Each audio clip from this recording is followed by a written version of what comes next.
Hello students, today I am going to continue lesson 2 from Trade to Territory, 8th History, Social Science. Okay students, நம்ம previous classesல actually இந்த British rulers இருக்காங்களா, அதாவது இந்த East India Company இந்தியாவில் எப்படி வந்தாங்க, so அவங்க என்ன மாதிரியான காம்படேட்டிவ்லாம் இந்தியன் ரூலர்ஸ் கூட பண்ணிட்டு இருந்தாங்கன்னு பார்த்தோம் இல்லைங்களா. So first battle of Plassey, battle of Buxar பார்த்தோம், in Carnatic war, Anglo Mysore war and Anglo Maratha war சொல்லிட்டு இப்போ இந்த மாதிரி நம்ம நிறைய வார்ஸ் வந்து பார்த்தோம் இல்லைங்களா. ஸோ எல்லா வார்ஸ்லையுமே எல்லா பேட்டில்லையுமே இந்தியன் ரூலர்ஸை டிஃபீட் பண்ணி யார் வின் பண்ணியிருந்தது? பிரிட்டிஷ் தான், அதாவது ஈஸ்ட் இந்தியா கம்பெனி தான் என்ன பண்ணியிருந்தாங்க, தங்களுடைய பொலிட்டிக்கல் சூப்பர்மெசியை காட்டியிருந்தாங்க இல்லைங்களா. ஸோ இப்போ எல்லா பேட்டிலையுமே அவங்க வின் பண்ணியாச்சு.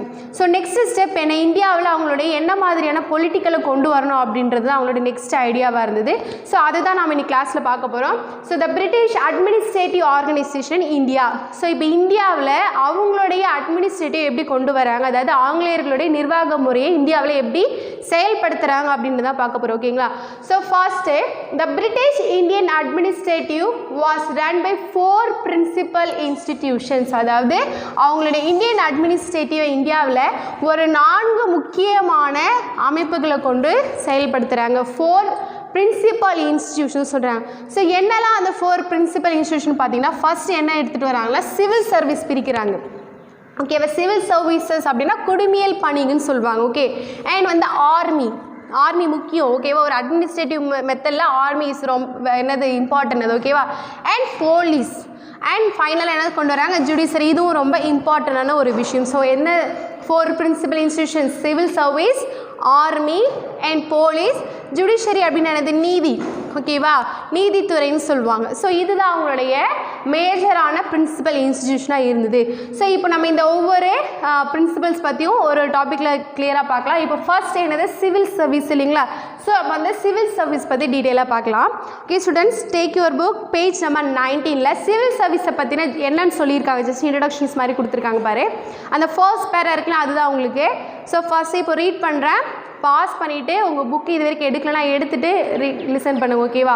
First one, the term civil services was used for the first time by the East India Company to distinguish its civilian employees from their military counterparts சொல்லியிருக்காங்க. the term civil service, அதாவது இந்த civil service அப்படின்ற ஒரு முறை. ஓகேங்களா. இந்த civil service அப்படின்ற ஒரு டேர்மையே ஃபர்ஸ்ட் டைமாக யார் யூஸ் பண்ணுறதா சொல்லியிருக்காங்க, ஈஸ்ட் இந்தியா கம்பெனி தான் அந்த சிவில் சர்வீஸ் அப்படின்ற ஒரு மெத்தடே கொண்டு வராங்க. நல்லா ஞாபகம் வச்சுக்கோங்க, சிவில் சர்வீஸ் அப்படின்ற ஒரு மெத்தடை ஃபர்ஸ்ட் டைம் கொண்டு வரது யார், ஈஸ்ட் இந்தியா கம்பெனி. இது நல்லா தெரிஞ்சுக்கணும். ஓகேங்களா. அண்ட் இந்த ஈஸ்ட் இந்தியா கம்பெனி எதுக்காக கொண்டு வராங்க அப்படி, அதாவது இந்த சிவில் சர்வீஸ் எதுக்காக கொண்டு வராங்கன்னா, to distinguish between the civil எம்ப்ளாயிஸையும் அண்ட் மிலிட்ரி கவுண்டர்பார்ட்ஸ், அதாவது இந்த குடிமையல் பணியாளர்களை சொல்கிறவங்க என்னென்னு சொல்லுவாங்கன்னா சிவிலியன் எம்ப்ளாயிஸ்ன்னு சொல்லுவாங்க. அண்ட் மிலிட்ரி கவுண்டர்பார்ட்ஸ்னால் ராணுவ அலுவலர்கள் இருக்காங்க இல்லைங்களா.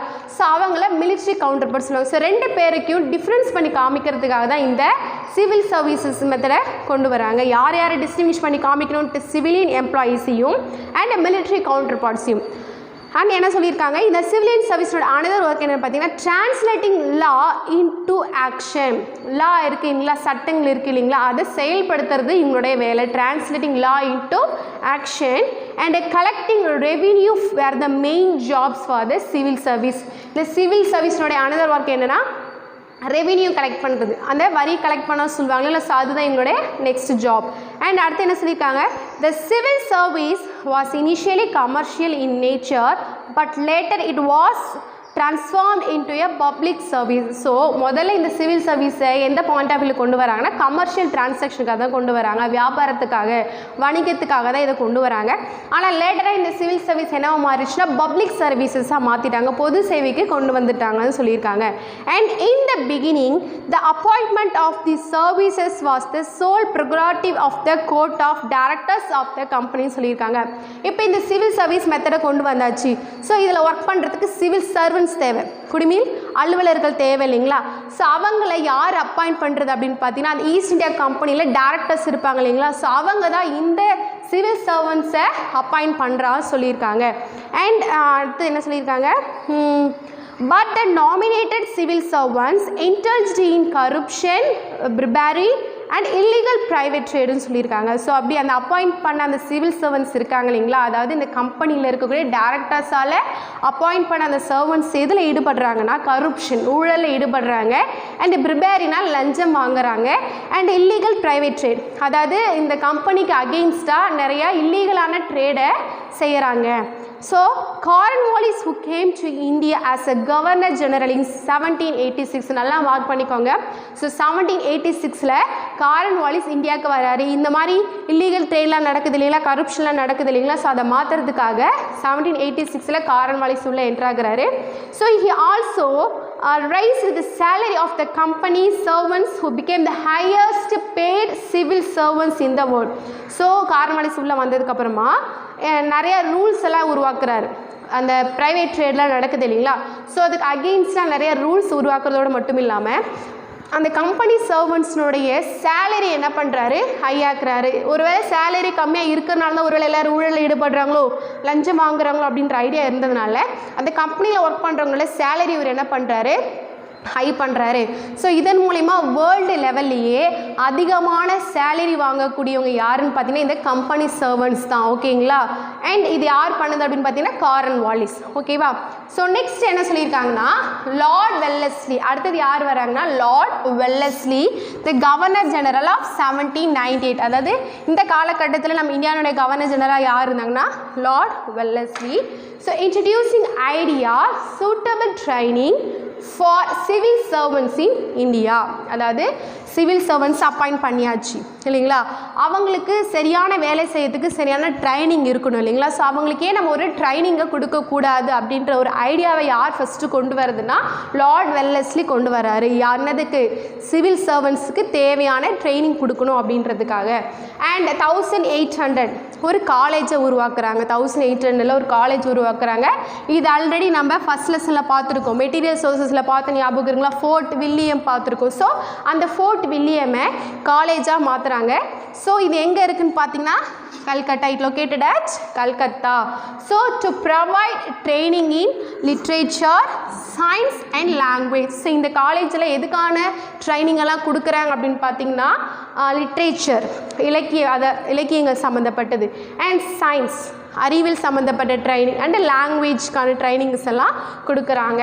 ஸோ அடுத்தது பார்த்திங்கன்னா the director of the company disapproved and established college at Haileybury in England 1806. So ஒரு நல்ல விஷயம் கொண்டு வந்தால் அதுக்கு ஆப்போனண்ட்டு ஒரு சில பேர் இருப்பாங்க இல்லைங்களா.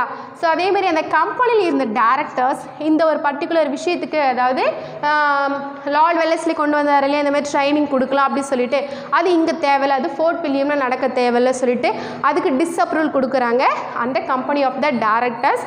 ஸோ இப்போ அந்த காலேஜ் அவங்க எங்கே அமைக்கிறாங்க அப்படின்னு பார்த்தீங்கன்னா இங்கிலாந்தில் ஹேலிபரி அப்படின்ற பிளேஸில் 1806 வந்து இங்கிலாந்தில் அதை நிறுவுறாங்க. ஸோ இங்கே 1806 சொல்லும் போது எனக்கு ஒரு விஷயம் ஞாபகம் வருது. ஸோ இந்த பர்டிகுலர் இயரில் இன்னொரு ஈவெண்ட் நடக்குது என்னென்னு பார்த்தீங்கன்னா வெள்ளூர் ரிவோல்ட் நடக்கும். அதாவது வேலூர் கழகம் சொல்லுவாங்க. ஆக்சுவலி இது வந்து நெக்ஸ்ட் லெசன்ஸில் உங்களுக்கு இதை பற்றி டீட்டெயில்ஸாக இருக்கும். ஓகேங்களா, ஸோ இதனால் ஒரு இயரை ஹிஸ்ட்ரியில் பார்க்குறீங்க அப்படின்னா அதை லிங்க் பண்ணிக்கிற பழக்கம் இதுக்கப்புறம் வச்சுக்கோங்க. ஓகேங்களா, ஸோ ஒரு இந்த இயரை எங்கேயோ பார்த்தோமே, ஸோ இந்த இயரில் என்ன நடந்தது அப்படின்னு ஞாபகம் வச்சுன்னா உங்களுக்கு சீக்கிரம் எதுவும் மறக்காது. ஓகேவா, ஸோ அடுத்தது என்ன நடக்குதுன்னு பார்க்கலாம். ஸோ இப்போ இங்கிலாண்டில் அதுக்கு எஸ்டாப்ளிஷ் பண்ணியாச்சு. And the competition for recruitment introduced first time by charter act 1833. So இது ஒரே பிரச்சனையாக இருக்குது இல்லைங்களா, அந்த சிவில் சர்வன்ஸை வந்து அப்பாயிண்ட் பண்ணுறது. ஸோ அதனால் என்ன பண்ணுறாங்க, ஒரு சார்ட்டர் ஆக்ட்னு ஒன்று கொண்டு வராங்க. அதாவது பட்டய சட்டம், ஒரு டாக்குமெண்ட்ரி ஒன்று கொண்டு வராங்க. எப்போ அப்படின்னு பார்த்தீங்கன்னா 1833. இது இம்பார்ட்டன்ட். சார்ட்டர் ஆக்ட் எப்போ கொண்டு வந்தது அப்படின்றது 1833. ஸோ இது மூலயமா என்னென்னா ஒரு காம்படிட்டிவ் எக்ஸாமை ரன் பண்ணுறாங்க. காம்படிட்டிவ் எக்ஸாம் இப்போ வந்ததில் எப்போயே வந்துருச்சு நமக்கு 1833 கொண்டு வராங்க. ஸோ எதுக்காகனா அந்த சிவில் சர்வன்ஸ் அப்பாயிண்ட் பண்ணுறதுக்கான ஒரு காம்படிட்டிவாக ரெக்ரூட்மெண்ட்டை அறிமுகப்படுத்துகிறாங்க. ஸோ நெக்ஸ்ட் என்ன நடக்குது அப்படின்னு பார்த்தீங்கன்னா, ஸோ இந்த காம்படிட்டிவ் எக்ஸாம் எழுதுகிறவங்க பார்த்தீங்கன்னா எல்லாருமே எழுத முடியாதது. ஓகேங்களா, ஸோ இந்த கோட் டைரக்டர்ஸ், அந்த ஈஸ்ட் இந்தியா கம்பெனியில் இருக்கக்கூடிய அந்த டேரக்டர்ஸ் இருக்கிறாங்களா, அவங்க யாரை செலக்ட் பண்ணுறாங்களோ அவங்க மட்டும் தான் அந்த எக்ஸாம் என்ன பண்ண முடியுமா, எழுத முடியும்னு சொல்லியிருக்காங்க. So the system was called nomination. என்னது, நாமினேஷன் கம் காம்படிஷன் சிஸ்டம் சொல்கிறாங்க. நாமினேஷன் என்னது, நியமன போட்டி தேர்வு முறைன்னு சொல்கிறாங்க. Nomination come competition system. இதுதான் வந்து சிவில் சர்வன்ஸ் ஆள்கள் எடுக்கிறதுக்கான காம்படிட்டிவ் எக்ஸாம். ஓகேவா, என்ன சொல்லியிருக்கேன், நியமன போட்டித் தேர்வு முறை. அண்ட் நெக்ஸ்ட்டு இந்த நாமினேஷன் கம் காம்படிஷன் சிஸ்டம் என்னவா சேஞ்ச் ஆகுதுன்னா ஓப்பன் காம்படிட்டிவ் எக்ஸாமினேஷனாக 1853 மாற்றிட்டாங்க. என்னது ஓப்பன் காம்படிட்டிவ் திறந்த முறையில் இந்த எக்ஸாமை கண்டக்ட் பண்ணுறாங்க, ஓப்பன் காம்படிட்டிவ் எக்ஸாமாக மாற்றிடுறாங்க.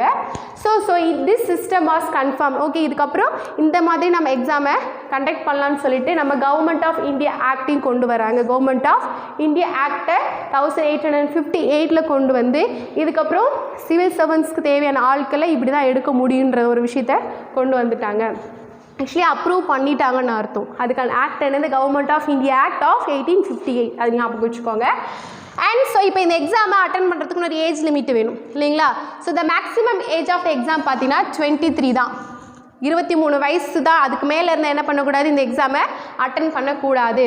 ஸோ இப்போது அந்த ஹேல்பரியில் ஒரு காலேஜ் எஸ்டாப்ளிஷ் பண்ணா இல்லைங்களா. ஸோ அந்த காலேஜை 1858 அபாலிஷ் பண்ணியாச்சு. ஓகேங்களா, அந்த இடத்துல லண்டனில் இருந்தக்கூடிய அந்த காலேஜை அபாலிஷ் பண்ணிட்டாங்க.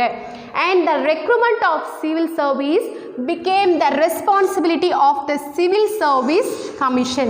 ஸோ இதுக்கப்புறம் இந்த எக்ஸாமை கம்பெனி டைரக்டர்ஸ் ரன் பண்ணக்கூடாது. இதுக்கப்புறம் இந்த exam recruitment of civil service இருக்கு இல்லைங்களா, இந்த காம்படிட்டிவ் எக்ஸாமை சிவில் சர்வீஸ் கமிஷன் தான் நடத்தணும். ஸோ இந்த எக்ஸாமை நடத்துறதுக்கான ஒரு குழு அமைச்சிருக்காங்க. ஓகேங்களா, ஸோ அவங்க தான் யார், civil service commission. Okay, so அடுத்து ஏன்னா வந்து இந்த சிவில் சர்வீஸ் அப்படின்னு ரொம்பவே இம்பார்ட்டன்ட், அதனால இதில் இவ்வளோ ஸ்ட்ரெஸ் கொடுக்குறாங்க. ஓகேவா. அண்ட் இப்போது இந்த எக்ஸாமுக்கு ஆக்சுவலி கொஞ்சம் கொஞ்சமாக மெத்தட்ஸ் வந்து சேஞ்ச் பண்ணிகிட்டே வராங்க. ஸோ இப்போ இந்த எக்ஸாமுக்கான ஏஜஸ் என்ன பண்ணிகிட்டே வராங்களா, ரெடியூஸ் பண்ணிகிட்டே வராங்க. ஸோ பார்த்தீங்கன்னா 1860 இந்த எக்ஸாமோடைய மேக்ஸிமம் ஏஜ் என்னென்னு பார்த்தீங்கன்னா 22. ஆல்ரெடி ஃபஸ்ட்டு 23 பார்த்தோம். அடுத்தது பார்த்தீங்கன்னா 1866 அதோட ஏஜ் 21 ரெடியூஸ் பண்ணுறாங்க. அடுத்தது 1876 19 கம்மி பண்ணிட்டாங்க. ஸோ இந்த 19 ஏஜ் இருக்கவங்க மட்டும் தான் இந்த எக்ஸாம் என்ன பண்ண முடியும், அட்டன் பண்ண முடியும் அப்படின்னு சொல்லியிருக்காங்க. So the Indian civil service act அப்படின்றத 1861 யார் கொண்டு வர்றாங்க பார்த்தீங்கன்னா பிரிட்டிஷ் பார்லிமெண்ட் இதை கொண்டு வராங்க.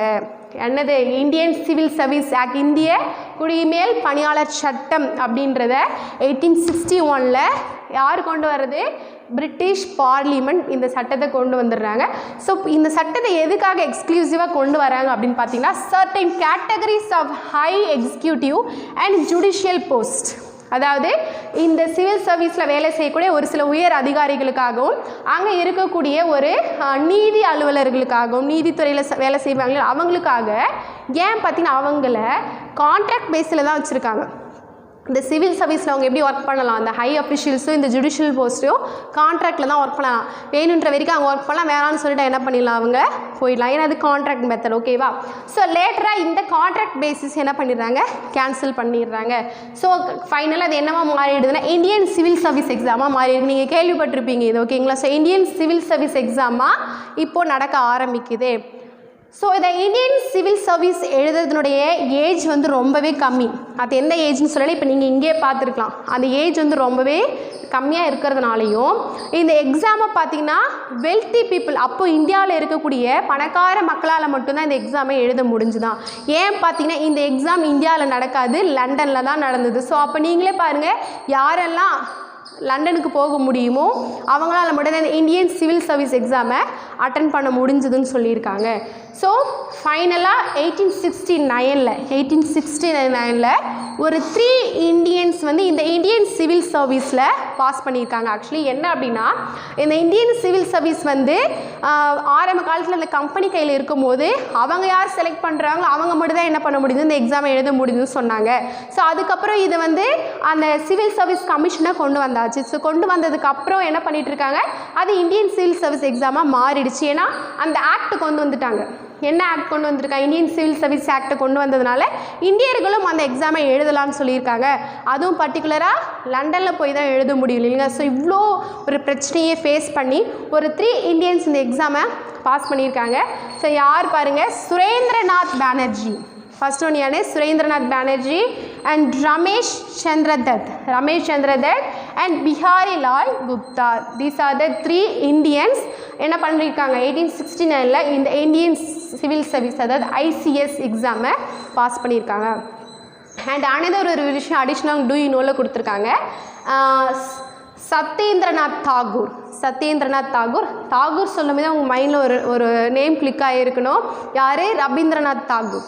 ஓகேவா? அப்போ அங்கே தான் வரப்போகுது. He is the elder brother of Rabindranath Tagore. ஓகேங்களா? ஸோ ரவீந்திரநாத் தாகூரோட elder brother who is the first Indian to pass the ICS examination. இவங்க 1869 தான் இந்த 3 பீப்புள்ஸும் பாஸ் பண்ணியிருக்காங்க. இவர் பார்த்தீங்கன்னா 1863 இந்த ICS எக்ஸாமை கிளியர் பண்ணியிருக்கிறதா சொல்லியிருக்காங்க. ஓகே ஸ்டூடெண்ட்ஸ், இப்போ வந்து நம்ம அந்த 4 மேஜர் பிரின்சிபல்ஸில் ஃபஸ்ட்டு நம்ம சிவில் சர்வீஸ் பார்த்துட்ருக்கோம். இது வந்து ஒரு ஹியூஜ் டாபிக் இது. ஸோ இப்போ நான் ஜஸ்ட் உங்களுக்கு ஹாஃப் மட்டும் தான் சொல்லியிருக்கேன். இதனோட கண்டினியூஷன் நம்ம நெக்ஸ்ட் கிளாஸில் பார்க்கலாம். ஓகேவா? Thank you students. We will meet in next class.